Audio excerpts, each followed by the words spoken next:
Okay, I think I do get this. So tell me, what did you notice? And what do you conclude from this experiment? So, in the first case, there was no shadow seen because the shadows of the trees were blocking the shadow of Raj. In the second case, I could see the Raj shadow on the floor, but in the third case, it was on the cardboard. Good observation.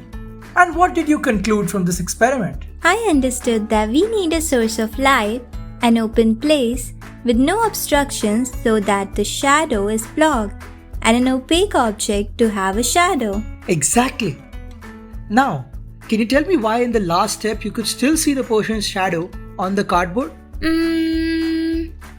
Is it because the person blocked the light in front of the cardboard? That is right, son. Because Raj is an opaque object, light did not pass through him. But light did go around him. So the parts where it could were illuminated while a shadow was cast on the other parts. Oh, I see that. So if anything blocks light from passing through, it will create a shadow? You are right, son. But only if the object is Opaque.